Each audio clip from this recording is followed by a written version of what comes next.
kwa nini Pasaka ni karamu muhimu katika maisha ya Mkristo,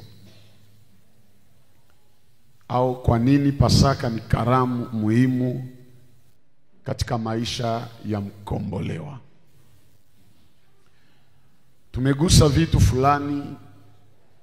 Tulisema Yesu ndiye Pasaka yetu. Paulo anasema Kristo Pasaka yetu alichinjwa. Na jana tumeona njia 3 ambazo damu ya Yesu inatupatia ushindi ndani yake. Tulisema njia ya kwanza, kupitia damu ya Yesu sisi ni washindi juu ya shetani. Cha pili, sisi ni washindi juu ya kifo.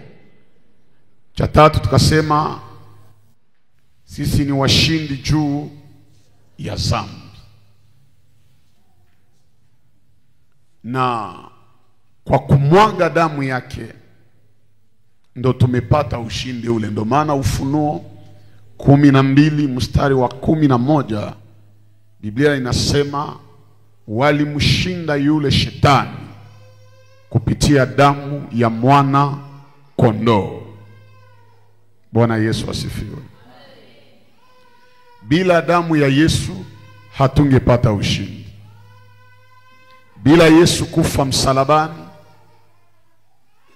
na bila Yesu kujitoa kwa ajili yetu, leo hatungejuana, hata hatungekusanyika gisi tuko hapa leo. Lakini ashukuriwe na asifiwe, sababu alilipa gharama pale msalabani ili mimi na wewe tupate kuokolewa. Nataka tumpatie makofi. Makofi yale ni kwa ajili ya kumwambia tu asante.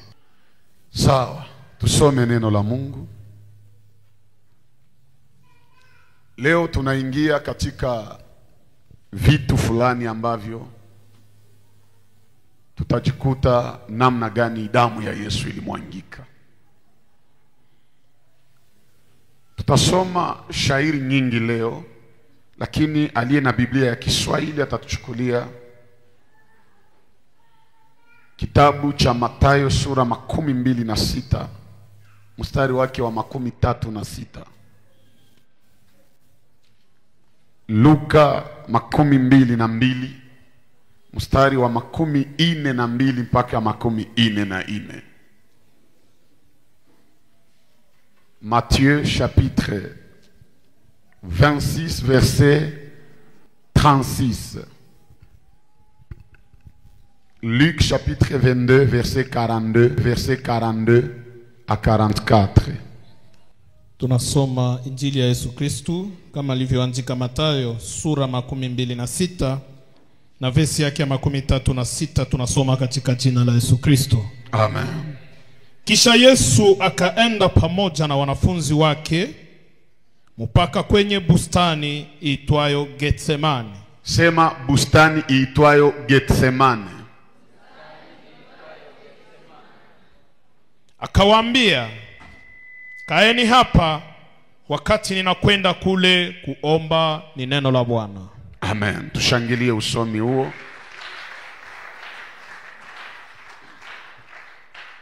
Luka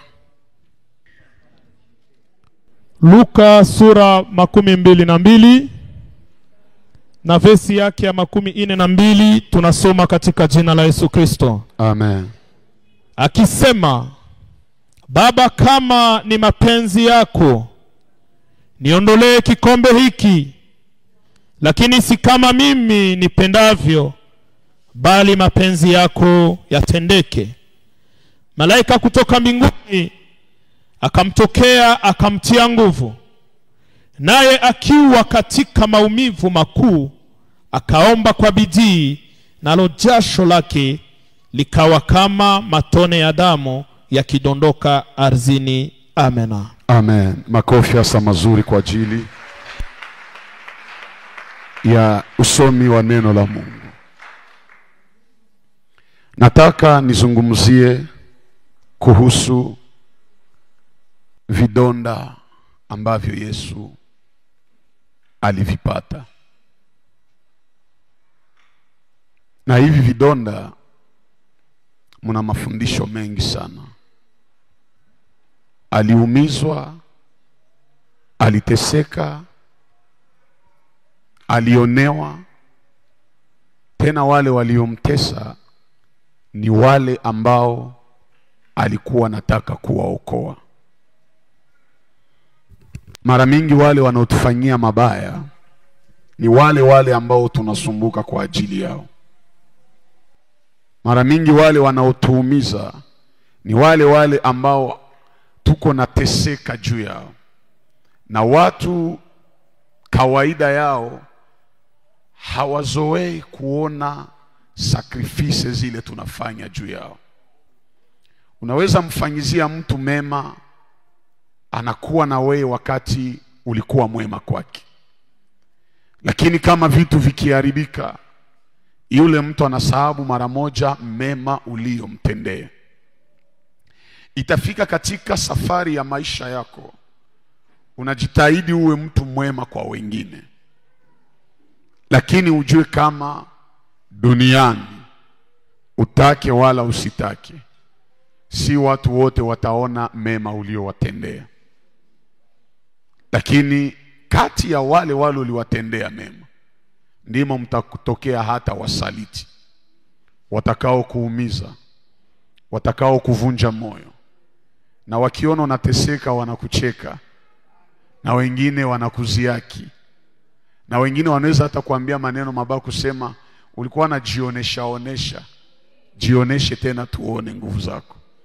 Bilifikia mu maisha ya Yesu. Iko siku hata msalabani, mtu mwenye alikuwa iko makosa aliambilia Yesu maneno mabaya. Yesu iko msalabani, hakufanya kosa yoyote, iko na kufa kwa ajili ya watu msalabani. Hata ule jamaa ambaye alikuwa anatundikwa pale msalabani, Yesu alikuwa anakufa juu ya ile wizi yake. Lakini anamgeukia, anamwambia, mganga, jiponye mwenyewe na utuponye sisi. Akawamwambia waziwazi, wewe ulikuwa unasaidia watu, wewe ulikuwa unafufua watu, wewe ulikuwa unaponyesha watu. Sasa leo vinakushinda.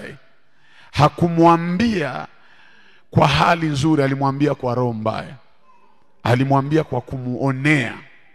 Itafika wakati benye uko natesekea, bale njoo wanakuambia maneno ya kukuumiza. Ya kukuumiza, tena hayaumize nje. Unajua kidonda ya nje ni bora, sababu unaweza chukua dawa vidonge na unapakala kinakauka. Lakini vidonda vya ndani, yale maneno mabaya ambayo tunayasikia kutoka wale tunaowasumbukia, inabaki kama vidonda ambavyo havitibiki kabisa. Mungu akwenda tusaidia, akwenda tuepusha na watu kama wale. Na kama hata tuepusha nao, atupatie roho ya kuvumilia wale, sababu hata Yesu alimvumilia yule. Lakini napenda sababu moja, kati ya wale jambazi wawili akaambia mwenzake, huyu mtu ambaye anakufa hana hatia yoyote, anateseka sababu hakufanya kosa. Lakini mie na wewe tunajuana, kama tuko kuimu msalaba ni juu ya bwizi yetu. Na pale akamgeukia Bwana, akamwambia, unikumbuke utakapokuja katika utawala wako. Na Yesu wa roho ya upendo akamwambia, leo nitakuwa na wewe paradiso. Kumbe anaweza kuiko napitia magumu na iko na destiny yenye iko glorious. Usicheke mtu jiko nateseka saa hii na haujue nini Mungu anamuandalia kesho. Magumu ya saa hii, kama inatokana na mapenzi ya Mungu, ni maandalizi ya muujiza na ushuhuda mkubwa ambayo Mungu anatuandalia kesho. Amen, amen. Sasa Bwana Yesu katika maisha yake, maandiko yanasema popote alienda alitenda mema. Hakumjua mwanamke yeyote duniani wakati alikuwa kijana. Na wasiwadanganye kama Yesu hakukuwa mrembo. Alikuwa mrembo wa uso. Ni kweli Isaya anasema katika Isaya 53 anasema ya kwamba hakuwa na uso wa kuvutia. Ni kweli anasema vile, lakini kumbuka kama Isaya mwenye iko na tabiri vile, hakusema juu ya Yesu mwanazaliwa pale. Alikuwa anasema juu ya Yesu mwenye iko mubilonda. Mtu akikuiko na vuya damu, bali muvika taji ya miba, damu inamwangika sura yote na yala damu, hakuna mwanawezi yona urembo ya mtu mwenye iko na vuya damu. Ndio maana Isaya alimuona katika kipindi cha mateso. Ndio maana akasema sura yake haikuvutia. Lakini Yesu alikuwa mtu mzuri, alikuwa na sura nzuri. Yesu wagonjwa wakigonjwa alikuwa anawaendea na anawaponya. Vipofu aliwapa macho, waliokuwa na njaa aliwapa chakula. Alifufua hata wafu. Katika maisha yake duniani kabla hajafika Golgotha, alifufua wafu 3. Alifufua binti wa Yair, akamfufua mwana wa mjane ule wa Naini, na akafufua rafiki yake Lazaro. Na hawa wote walikuwa na lia, lakini Yesu akarudisha kicheko katika maisha yao. Inafika wakati vitu vinakufa vinaharibika, lakini Yesu akiingia mu maisha, kilio inamalizikaka, huzuni inamalizikaka, na furaha inajiinvite. Niko naomba Mungu anionee huruma, alete furaha kwenye kilio ilikuwa mu maisha yako. Habari za kufa ya Yesu haikuwa habari za kutulilisha, lakini ni habari za kutufurahisha, sababu habari ya msalaba ndani yake mna nguvu kubwa sana. Ni kupitia hii kazi ndo tumetoka katika utumwa wa yule ibilisi aliyekuwa anatutawala. Sasa huyu Yesu ikafika kwa jioni ya huduma yake, hakukawia mdunia. Alikuya anaitika azaliwe kama mwanadamu, japo yeye ndiye Mungu muumba wa mbingu na nchi.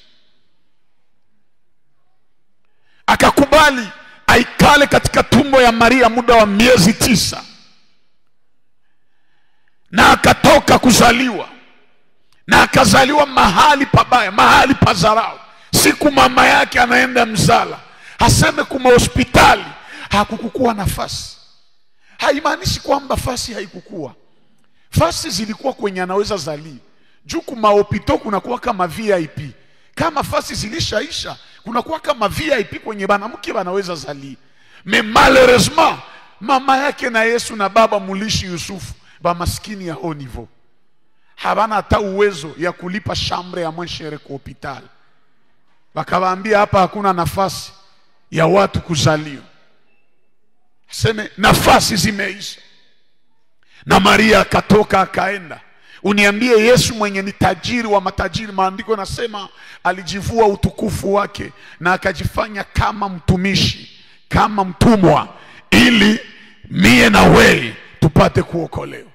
Haya yote anaitika azaliwe mjamaa wa maskini, juu akamilishe andiko yenye nasema yeye aliyekuwa tajiri alijifanya maskini ili mimi na wewe tupate kutajirishwa.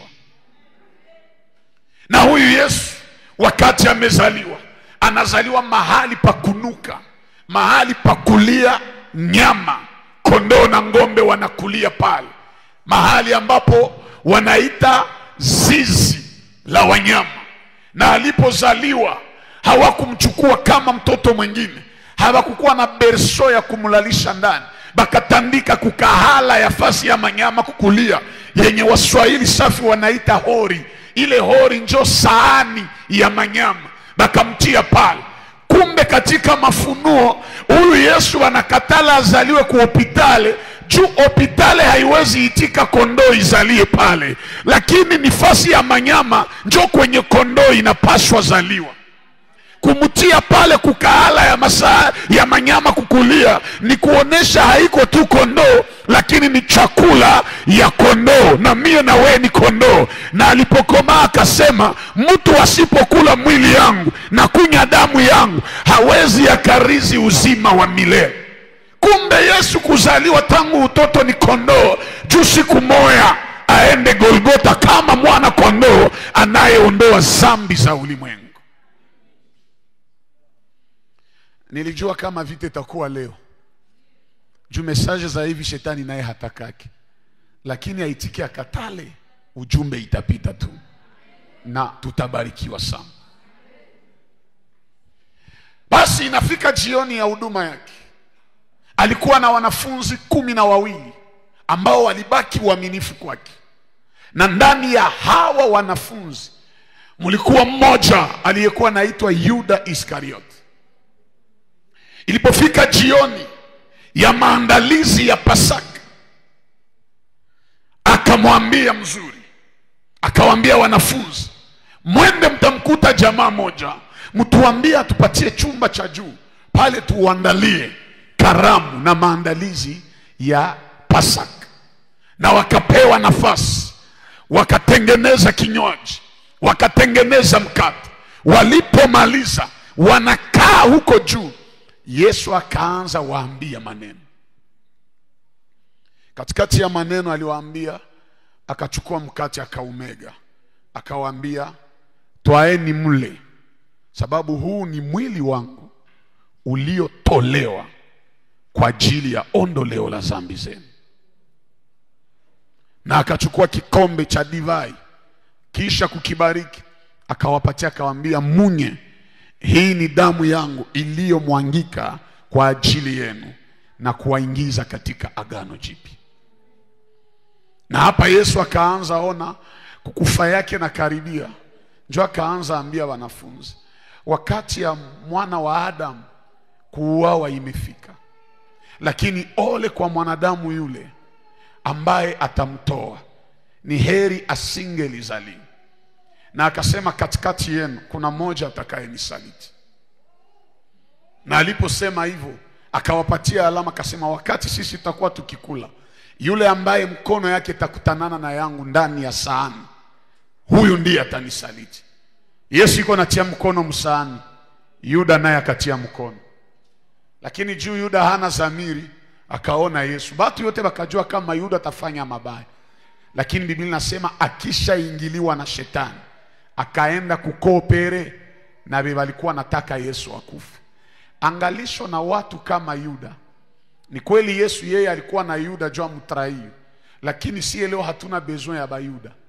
Watu kama Yuda ni wale watu ambao unaweza tumika juba kuwe gisi biko leo. Lakini banakuwa kana fasilite ya kukoopere na batu benye banatakaka ukufu. Mtu mwenye atashirikiana na mwenye hakupendake, elewa kama ule mtu hakupendake. Ile tuitikiane, usitembee na mtu mwenye anazoeaka benye banakuchukiaka. Juu ule hakuna upendo yenye atakuonesha wakati anaikalaka muvikundi ya watu wanaokuchukia.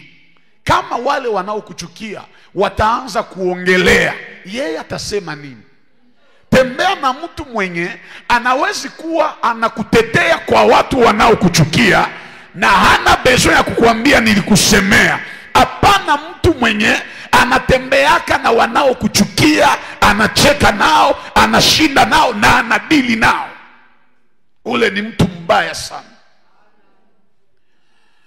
Na hii historia ya Yuda inatuonesha kama katika maisha ya sisi kwenda katika kuinuliwa kwetu, tutakutanana na watu ambao watatusaliti katika ulimwengu. Hata katika maisha ya Ukristo, ukiwa mtu ujue kama kwa kutaka na kwa kutotaka utasalitiwa tu na watu. Na mtu anayekusaliti si yule usiyemjua. Anayekusaliti ni yule ambaye umewahi onesha upendo wako wote. Samsoni alimfungulia Delila moyo, akampa siri yake, lakini Delila kumbe alikuwa anawinda siri ili amumalizie Samsoni. Angalisho, si kila mtu unatakiwa kumpatia siri yako wakati hauyajua kama ni msaliti wala atakuwa mwaminifu kwa maisha yako. Na tumekuwa mateka kwa wengi sababu tulikuwa kwa kujiachilia. Pardon, niambilie jirani, usikuwe nasogeza kila mtu karibu yako. Mwambie hata kama utakuwa na roho mzuri, usikuwe mwema kwa watu wote. Kuwa na kiasi ya wema. Kuna mahali ukitenda wema inaonekana saa vile uko mtu mubaya. Kwa hii hata Mungu, samani niseme vile, Mungu mwaliumba mwanadamu, Ni kweli ananyeshesha mvua kwa wema na wabaya, lakini Mungu habariki watu wote. Mungu huyu anasema napenda wanipendao.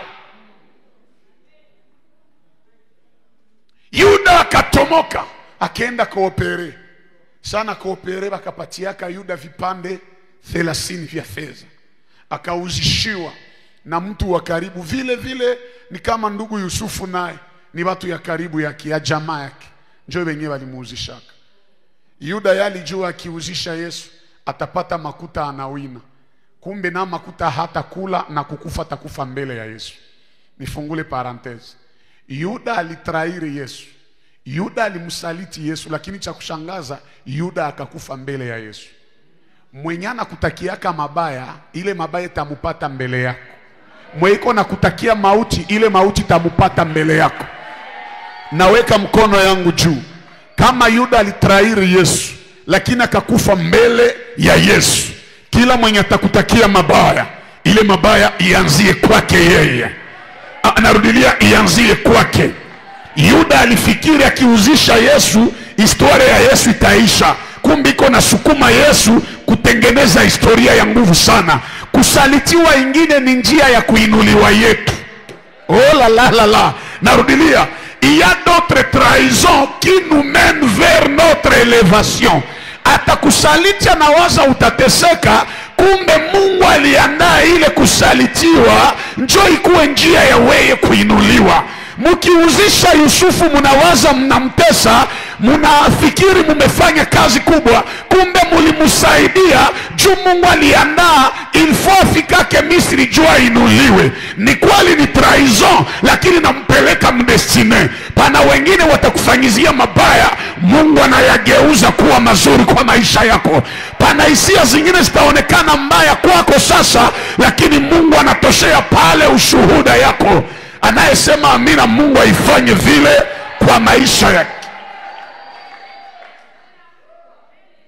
Bayuda tena, attention, plus tard sa Yesu anafika kwa mina tabusia, anaambia wanafunzi muamke muombe msiingie majaribuni. Kidogo na kidogo Yuda anakuya na wenyewe anataka Yesu akufe.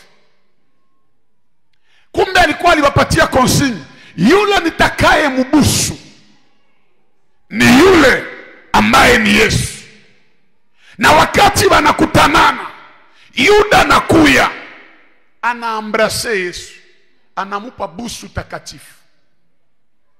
Yesu wa leo mweana akili angesema Yuda nanipendaka mpaka ananikumbatia mbele ya watu, maana naonekana ananipendaka.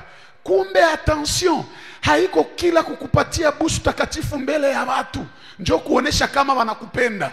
Kuko zingine busu ni za kukuuzisha. Kuko mwingine na kutapa mbele ya watu na waza ni juu ya upendo, kumbe iko na kuexpose juu ingie muhatari. Batapata haya ituru.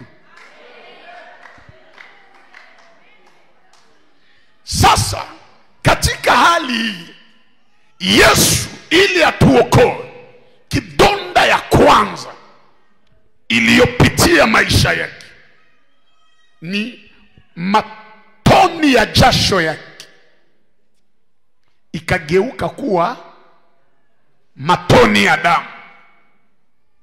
Sema, jasho ya Yesu iligeuka matoni ya damu na ikaanguka kwa udongo. Makofi kwa ajili yake ni funuo. Leo nitazungumzia vidonda 7. Na hii vidonda 7 tutabarikiwa sana. Maisha ya Yesu ilikuwa na vidonda mingi sana, lakini mimi ndagusa visaba. Kidonda cha kwanza ambacho Kristo alipitia ni kidonda cha jasho yake kugeuka kuwa matoni ya damu. Sa sueur s'échangea en grumeaux de sang. Na hii ilifanyika fasi wanaita bustani ya Getsemane. Sema na mie Getsemane. Bilianza Yesu anachukua wanafunzi wake aliokuwa naenda nao kwa mambo makubwa makubwa. Akachukua Petro, akachukua Yohana na akachukua Yakobo. Akawaambia twende tuombe. Maana Yesu anajua nikitaka enda Golgotha siwezi enda na sikujiandaa na provision spirituelle ya maombi. Bandugu, hii tufundishe juu tuko wa Kristo. Kuko vita ingine hatuishinde juu tuko na neema ya Mungu, lakini tunaishinda juu tuliomba Mungu malgre neema. Yesu njoo alileta neema, lakini njoo anajua ataenda Golgotha. Golgotha mbele aende pigana na kimwili, inabidi apitie Getsemane apigane ya kiroho. Muterme ingine na ndaba skandalize leo, Yesu alienda kufia Golgotha, lakini kwenye Yesu alimalizia vyote ni Getsemane. Sema ya Getsemane njoo alimaliza historia yote ya msalaba. Juu kama angepita Getsemane ingekuwa vigumu. Nini ilipitika Getsemane? Cha kwanza wanaita Getsemane ni bustani. Sema na mie bustani. Rudilia bustani. Bustani ya Getsemane. Maana ya Getsemane ni pressoir à huile. Mahali ambapo wanakanda, sijui kama ndaita yemu Kiswahili, kukamula. Maana nifasi wanakamuliaka mizeituni juu itoshe mafuta. Tuko pamoja? Kisha Yesu anapita Getsemane na Biblia inaonyesha pia ni bustani. Juu ya nini aanzie pale? Juu alijua katika siri ya ulimwengu kuokolewa, probleme haikuanziaka mpori. Probleme ilianziaka mbustani. Sijui kama mnaanza nielewa. Manake mbele Yesu aende Golgotha, juu probleme ya mwanadamu ilianziaka mbustani ya Edeni. Kwenye Adamu alikulaka tunda. Yesu naye anapita, anaingia katika bustani ingine ya Getsemane. Hakuna tunda, lakini Yesu yeye peke njo mti ya uzima. Sana ingia Getsemane, vile mbustani ya Edeni. Jasho baliambiaka mwanadamu, kwa ajili yako udongo imelainiwa, na kila siku utakula chakula kwa matoni ya jasho ya uso wako. Ilibidi Bwana Yesu na Getsemane amwange damu yenye natoka mjasho yake, juu akuye maliza laana ya jasho yenye tutakuwa na kulia kwa nguvu. Kukula isikuwe na kuwa tena hitaji kwa maisha yako. Ile jasho yenye ligeuka damu ya Yesu ilimaliza maisha ya njala. Laana ya udongo haiko tena, juu damu ya Yesu ilimwangika Getsemane. Nataka Mungu atoshe laana mu udongo yako. Udongo yako ikuzalie baraka, isikuzalie liozo, isikuzalie mapooza, ikuzalie baraka. Jasho yake ligeuka matoni ya damu. Manake naonesha kama Adamu wa kwanza jasho yake ilikuwa resulta ya laana ya udongo, mimi Adamu wa pili ndatosha jasho yenye tageuka damu, juu iende netwaye udongo ya watoto ya Sayuni. Kila kitu utafanya kitazala, juu udongo yako iko wako damu ya Yesu. Lazima udongo yako izae. Ambia jirani hauna tena laana. Jasho ya damu ya Yesu ilitosha ile laana. Mwambie kila kenye utapanda kitaota.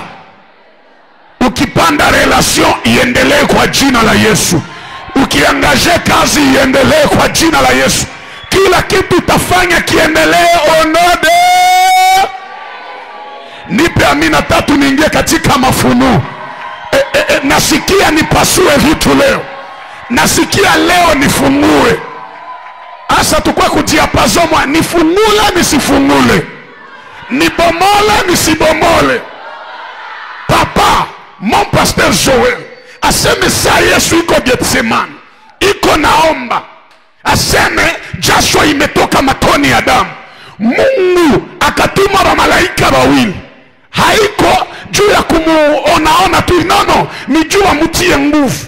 Kesho yangu ni mbele ya Baba, mtumie wa malaika aseme Yesu iko naona filmu ya Golgotha, akasema Baba, ikiwezekana kikombe hiki kifani au kikipita, manake hataenda tena Golgotha. Manake Yesu alielewa, mtu mwanipe amen, nipe amen ya pia nifungule bayama. Yesu anaelewa. Kwa mwisho akasema si kama nipendavyo bali mapenzi yako.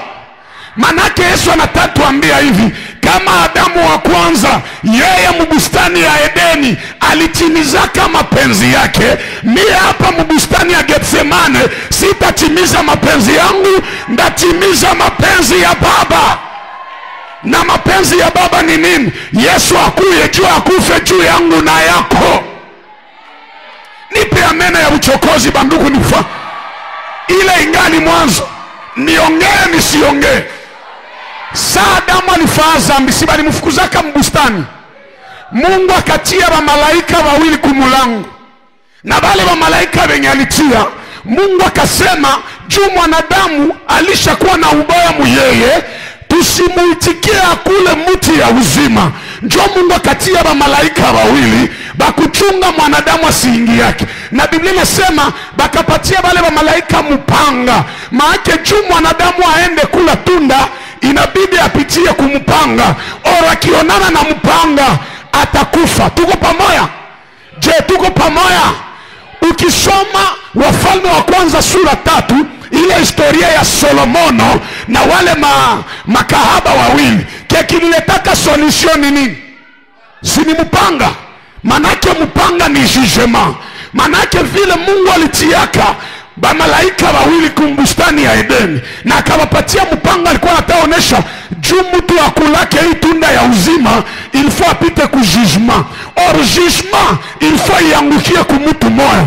Njoo Yesu akaelewa, mimi siko tena mwanadamu, mimi njoo mti ya uzima. Nikichunga mwanadamu akieni kula hata nifikia atakufa.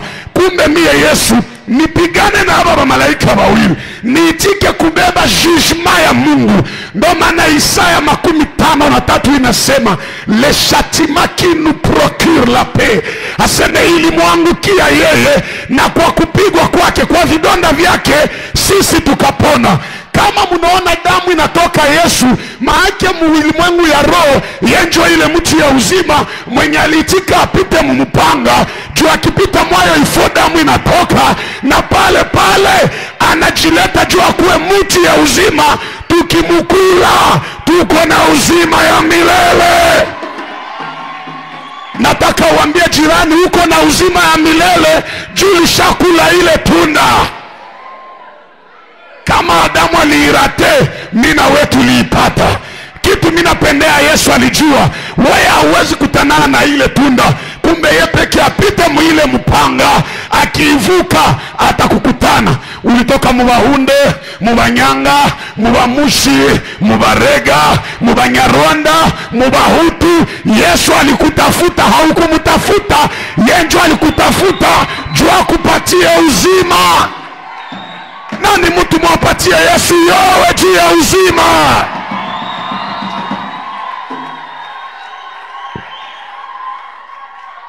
Na alete tena uzima mkila kitu yako. Kama wewe uko na uzima wa milele, akupe na uzima ya duniani hapa.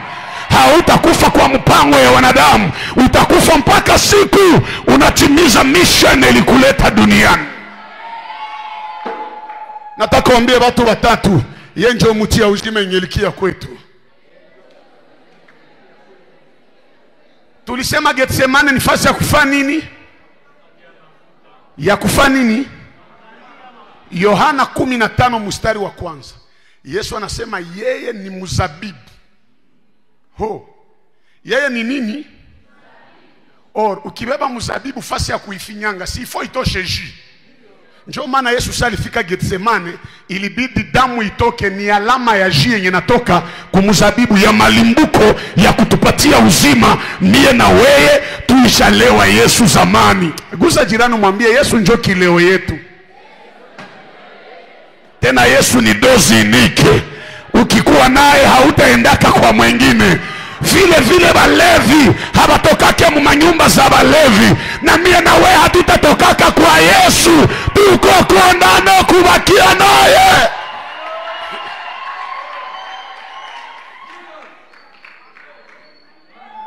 Nachompendea hata tuwachaka, anavumiliaka udhaifu yetu, anavumiliaka hata manke yetu, hata hatuna kitu Yesu anatuvumiliaka. Yesu si kama marafiki wa dunia. Kuna marafiki duniani saa hauna kitu haviko, ukikuwa na kitu viko, lakini Yesu yeye hata hauna iko na we, na hata kuacha mwile hali akikuwa na we mara moja na kupatia jube bali kuzarau wakuheshimie. Ile baraka ya Getsemane ifuate maisha yako. Narudilia ifuate maisha yako. Narudilia ifuate maisha yako. Damu ya Yesu endelee kumwangika mkila kitu yako. Kwenye wewe ungekufa usipate kitu, Yesu alikufa juu upokee uzima. Sijue kama mko nanielewa kabisa. Uza jirani mwambie juu ya Yesu hakuna tena sterilite. Mungu aliambia Adamu juu yako. Papa tusomee Mwanzo 3 mstari wa 19. Ndio. Kwa jasho la uso wako, kwa jasho la uso wako Adamu, utakula chakula chako hadi utakaporudi ardhini. Achia tu pale. Amen. Asempaka atakaporudi wapi? Maake jasho itakuwa naangukia mu udongo. Mnaona kama ça c'est fort, merci Seigneur. Ça c'est fort. Mwanadamu atakuwa na lima ulongo, jasho inakuwa naanguka.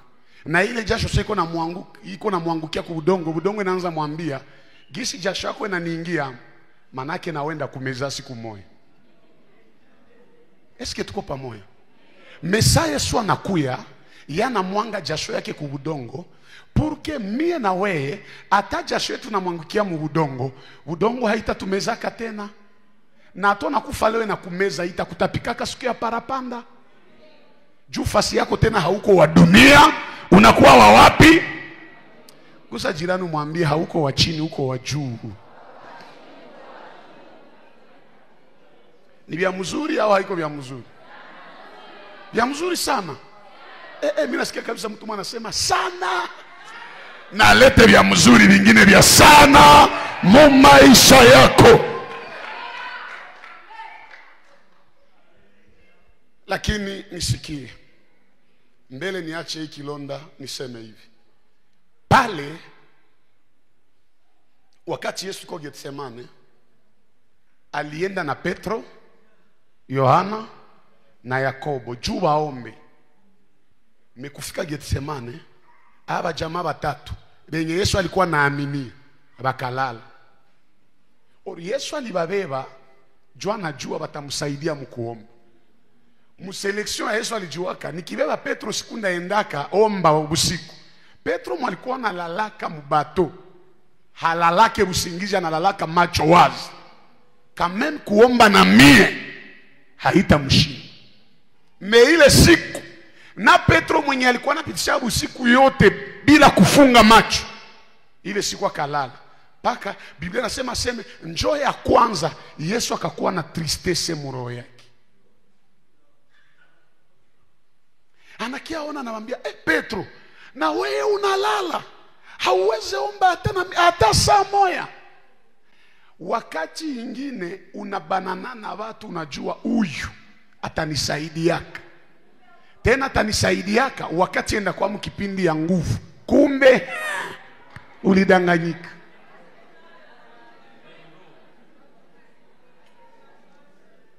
Ona, hata ukwe na fiancé wa bogare hae, kama hayakutia mwaki, usiwaze aseme ni garantia wewe kuolewa naye.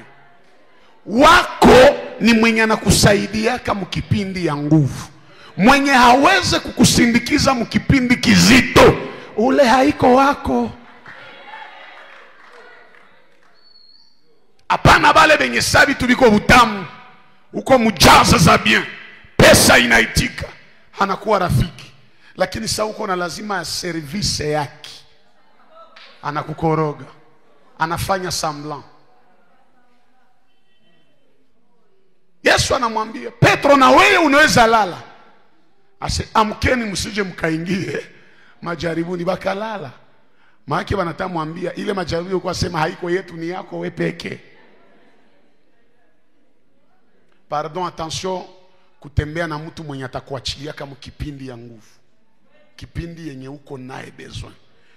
Inafika wakati yenye mtu mwalikuwa mwema naye iko na lazima bamtendee mema, lakini mtenda mema sana hitaji wa mtendee mema, hapataki wa kumtendea mema.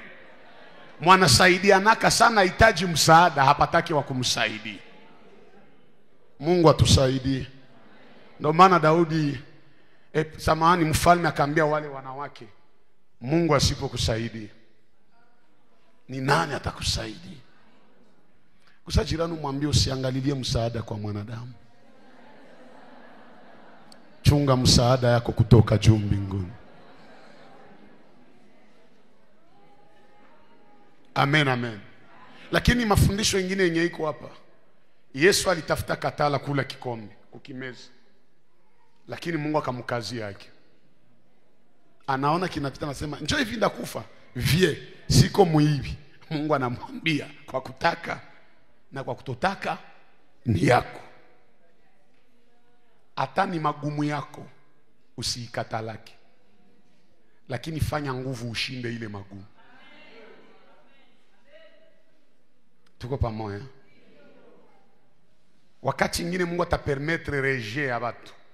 Batu banakutupa bien na uko na Mungu, lakini kemi napenda malgré wote batakuacha, Mungu yatakuwa na wewe na atakutia tena nguvu. Ndio maana Mungu akamtumia Yesu malaika wawili wakamtia nguvu. Sali toka pale njoo kwa filme liishi. Kumbe shetani alitaka Yesu apite Getsemane, vile vile alitamtaka Adamu mbustani. Adamu akaanguka, akakia tantea sa Yesu mwenye ni Adamu wa pili, pali Adamu wa pili aanguke, akashinda. Na alishinda ile kuambia tu Baba, si kama nitakavyo, lakini mapenzi yako. Ile decision, maana Yesu akasema mimi naitika kukufa, na njoko alishindia shetani. Sasa fort. Mnajua juu ya nini Yesu alikimbiaka mbutoto kukimbilia Misri? Si angebakiaka tu bamuue juu kukufake njoo itaokoa banadamu. Bandugu, simkuwa nielewa. Si alikimbiaka Misri na bazazi yake. Juu ya nini hakubakiaka akufe tu juu alikia kufa juu tuokolewe? Juu alielewa akikufa mbutoto haiko Mungu njoo atakuwa amemuua. Itakuwa ni shetani njoo amemuua kupitia Herode. Kukufa ya Yesu yenye mwanadamu alimuua haitaokoa mwanadamu. Inabidi kukufa yenye Yesu yepeke de son plein gré anaitika akufa. Angekufa mbutoto hangekamata decision yepeke, lakini njoo amekomala hapa. Njoo nasema mapenzi yako njoo yafanyike, yatimilike. Ndakunya hiki kikombe, j'accepte de mourir. Na hakuna mtu aliuaka Yesu. Soma Biblia bien. Sali kwa kumsalaba. Maandiko yanasema ile kenzera isha kata roho. Ule sodamu alikuwa na mkuki juu msheria bilikuwa nakuwa hivi. Kama mu historique ya Barome, kama balitundika mtu, il faut bajirasire ki alishakufa kwa kumchoma mkuki. Sasa Yesu alikuwa katikati ya wajambazi wawili. Huyu soda akaendea huyu jambazi wa kwanza, akaona angali napumua, akamtobola akamuua. Olea ingie kwa Yesu, akaacha Yesu wa katikati, akaenda kuule wa ngambo ingine naye, akaona na angali napumua, akamtobola akakufa. Asesa alikia fika kwa Yesu akakutana Aisha toa roho zamani, akamtobola tume na alishakata roho. Juu ya nini walimtobola na alishakata roho? Juu huyo angemtobola na angali mzima, ingeandikiwaka kama mwanadamu njoo aliua Yesu. Lakini juu alikuwa alishakata kamba yeye peke, ikaonekana hakuna hakuna mwanadamu alimuua, ndio maana akasema mikononi mwako na iweka roho yangu. Manake unaweza iweka juu, wenjo umenimaliza, wenjo ulinituma na nimetimiza parfaitement misio yenye uliniletea hapa kudunia. Et c'est comme ça que Yesu akakamatia decision Getsemane. Maake Getsemane ni fasi ya kukamata maamuzi makubwa. Mumaisha ifo ukuwe na jua kamata de grandes décisions. Même si ce sont des décisions zinakutia mu risque, mais uangalie intérêt yenye utapata ndani. Nataka niambie Yesu kikatala Getsemane, maana unakatala jina kubwa kuliko majina yote. Lakini ukiitika Getsemane, iko siku watasema Bwana alimkirimia jina kubwa kuliko majina yote, na kwa hili juu mbinguni, duniani, hata kuzimuni, kila goti litakunjwa na kila ulimi utakiri kwamba Yesu ni Bwana. Itika kamata decision ya kukatala mtu mwiko atakutosha mapenzi ya Mungu. Unamwambia tu juu ya Mungu, mimi naachana na wewe. Hata alikuwa anakupatia makuta, unamwambia bakiana na makuta yako, nachunga wokovu yangu. Juu ya Mungu, ule Mungu atakuheshimisha kama mubaya zaidi. Tena ya yulu sana. Sijui kama tuko napatana. Hii ni kilonda ya Getsemane. Matoni yake ya jasho iligeuka kuwa matoni ya damu na ikasukua ardhi, ili ardhi isitoe tena laana. Vile vile Adamu alileta magumu kupitia bustani, Yesu na akapitia katika bustani ya Getsemane ili atupatie baraka mahali ambapo laana ilikuwa. Kilonda ya pili haraka haraka ambayo damu Yesu alivuisha, mandevu zake waliziongola. Ni kweli ukisoma Agano Jipya hautaona kwa waliongola mandevu ya Yesu, lakini Isaya alivitabiriaka. Isaya 15, batusomee mbio mbio.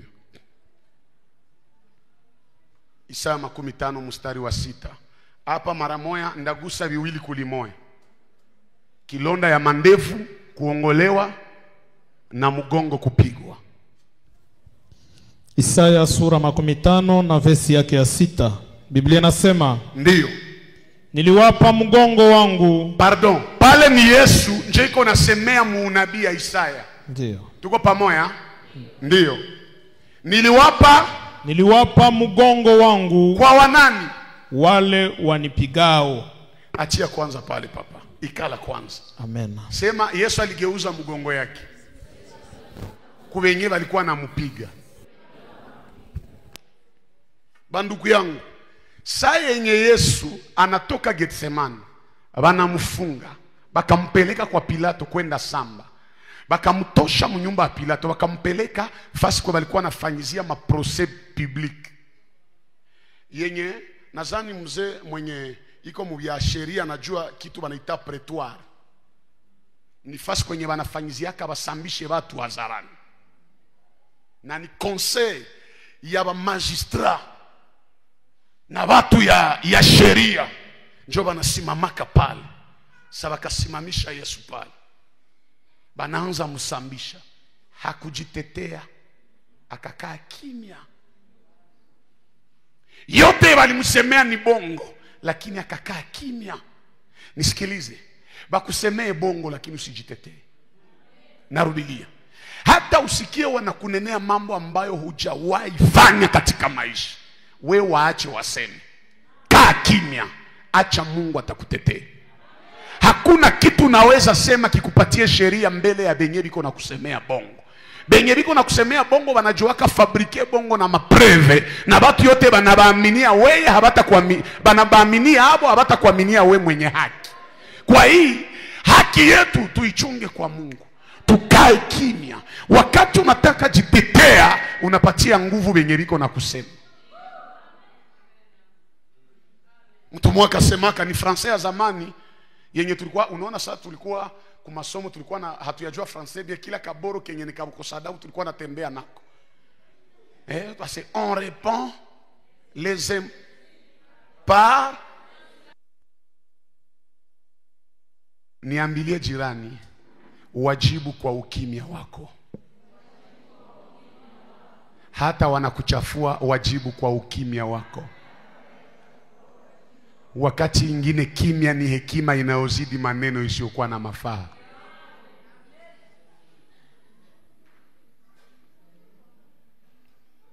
Silence inakuwaka arme ya nguvu inazidia maneno yenye haina maana. Yesu akakaa kimya, wao wakaongea. Basi jua alikuwa wakali, aseme Pilato akatosha koti ya sambarau, akamtoshea manto ya purpre, ni koti ya baguverneri ya barua, akaitosha, akavalisha Yesu. Hakumupatia hayo muhali ya kawaida, alimupa muhali ya kumcheka. Juu tu alisikia sema namuita mfalme wa Wayahudi. Sasa naona manguo ya mfalme. Akacheka sema maskini wa hivi ndio mfalme. Akatosha nguo ya ya kifalme akamvalisha. Kumbe alikuwa ajue kama iko na tabiri, kama Yesu ni mfalme wa wafalme. Ile kuivula na mvalisha make ni kusema mie siko mfalme mbele yako baba, wewe njoo ukue mfalme, mie nikuwe sujet wako. Asema na Wayahudi nao bakatwala litete wakampatia ikuwe alama ya fimbo.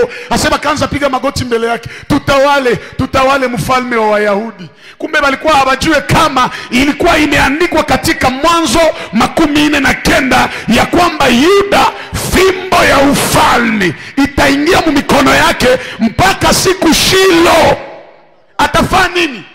Atakuya. Manake kabila ya Yuda walikuwa barua transitionnellement,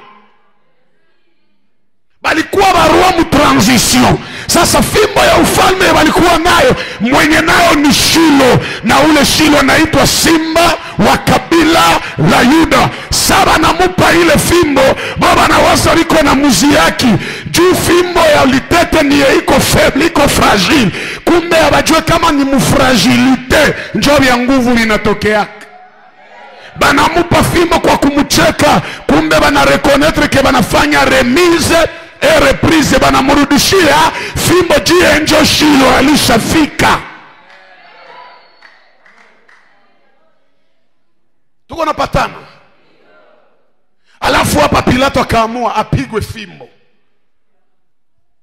Yesu akageukia batan moya, pilie moya, akageuza mgongo, bali mubabula fimbo.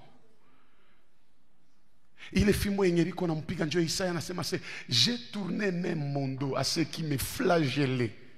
La flagellation moyen Moyen-Orient na à l'époque balikuwa naifanya, ilikuwa ni fimbo ya mijeredi. Me kila munaona hii mani tunatiaka yulu ya lupango yenye mtu akipita analumiaka. Sasa ile mabitu ya vile saya murefu iko sabisu walikuwa na bibananishaka kumijeredi moya hivi. Njoo walikuwa na piga mo wa bandi na bamwizi. Ile bore kikupiga haitaacha nyama, inanyangula munofu yote.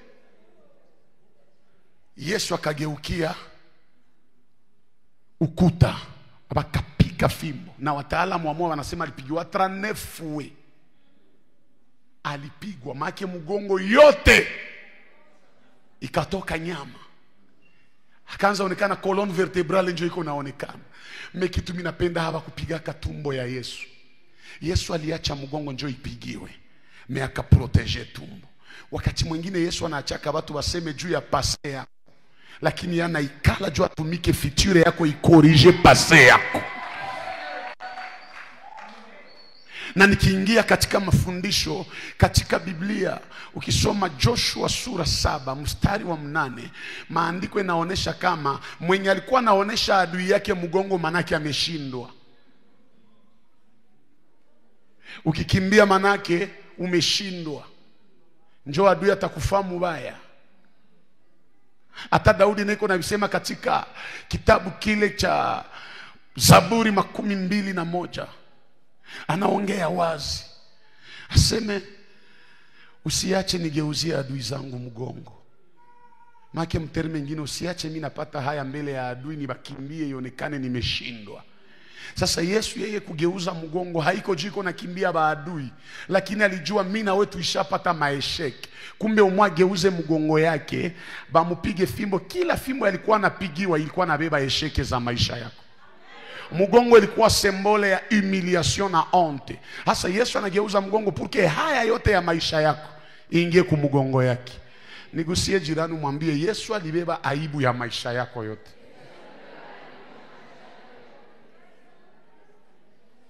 Niambilia ya alibeba maesheke za maisha yako yote. Wewe njoo niko naongea na wewe, hauna droit ya kushindwa tena mu maisha.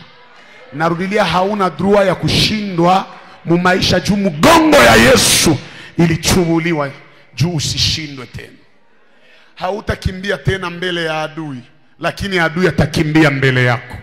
Wewe njoo utaona mgongo ya adui, habataona tena mgongo yako. Ile damu ilimwangika kumgongo ni juu itupatie ushindi mbele ya adui. Kidonda ya tatu ni ya ndevu. Tusomee 6b papa. Ndevu. Isaya sura 15. Ndiyo. Na verse ya 6. Ndiyo. Niliwapa mgongo wangu wale wanipigao. Ndiyo. Mashavu yangu wale wangoao ndevu zangu. Achia pale.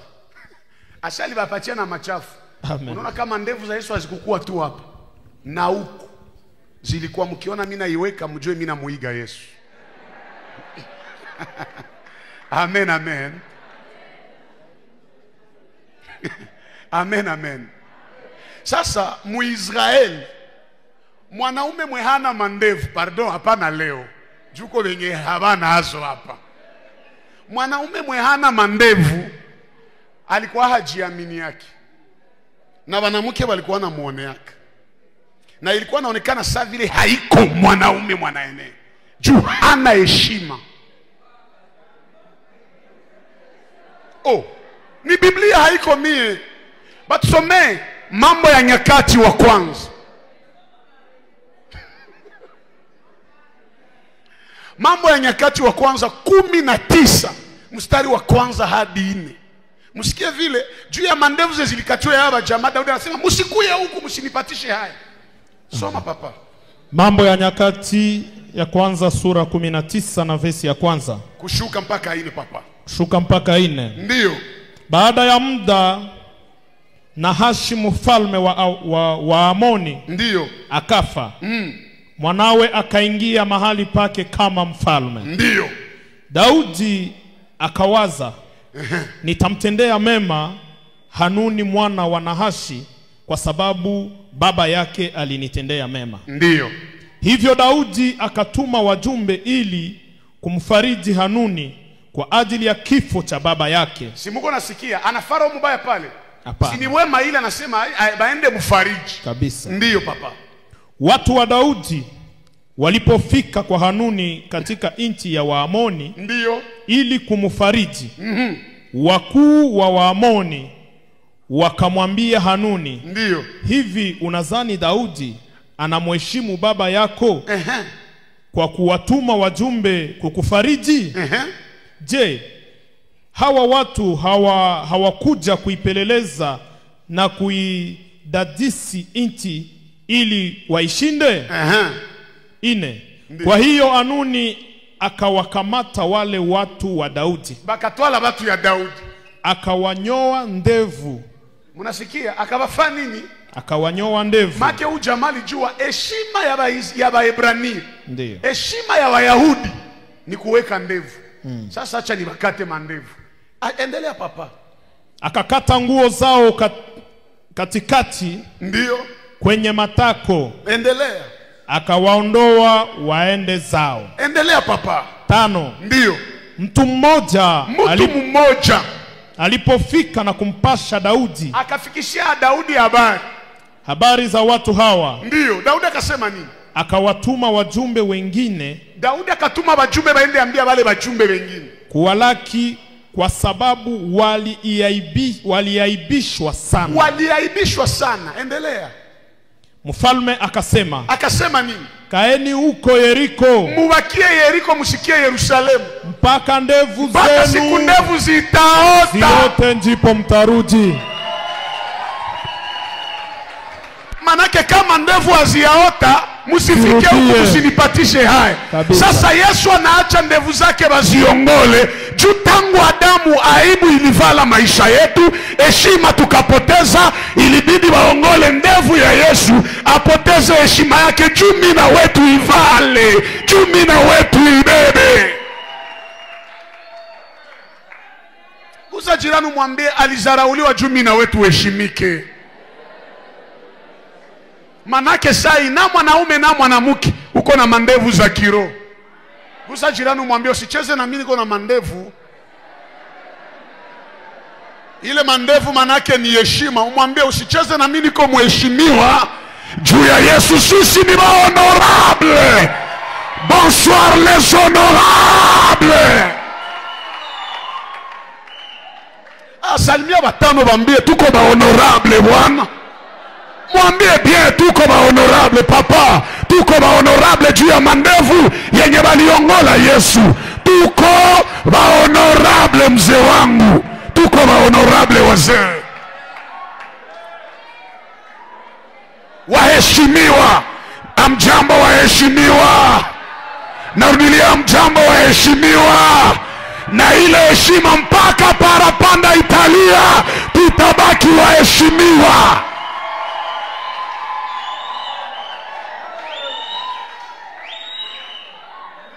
Kumbe ilibidi waongoze. Kumbe na ndevu nao muko mafundisho. Kumbe ndevu za Yesu zinatupatia heshima. Hata leo hauna mandevu ya kimwili, uko na mandevu ya kiroho.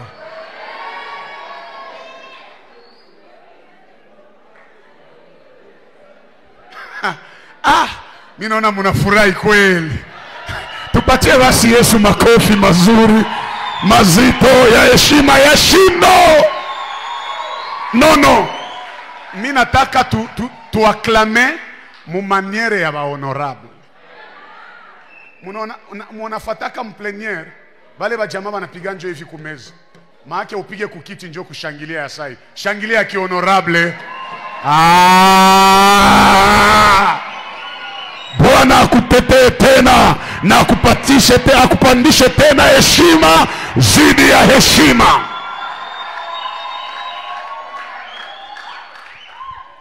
Kilonda ya ngapi ile? Munionee wakati naishi. Dimanche nayo iko. Si vile? Nishasema vilonda ngapi? Ya kwanza Getsemane, maake jasho nageuka damu. Ya pili mgongo. Ya tatu ndevu. Kunakosa taji ya miba, kunakosa mikono, kunakosa migulu na mbavu. Ambia jirani ukikosa dimanche hauna bahati. Simama kwenye huko utangaze heshima yako yenye Yesu alifanya. Nataka uambie Bwana kama mazarau iko na kupata, Mungu akupatie heshima magharibi ya leo juu ya vilonda yenye ulipitia. Alipitia yeye tafadhali.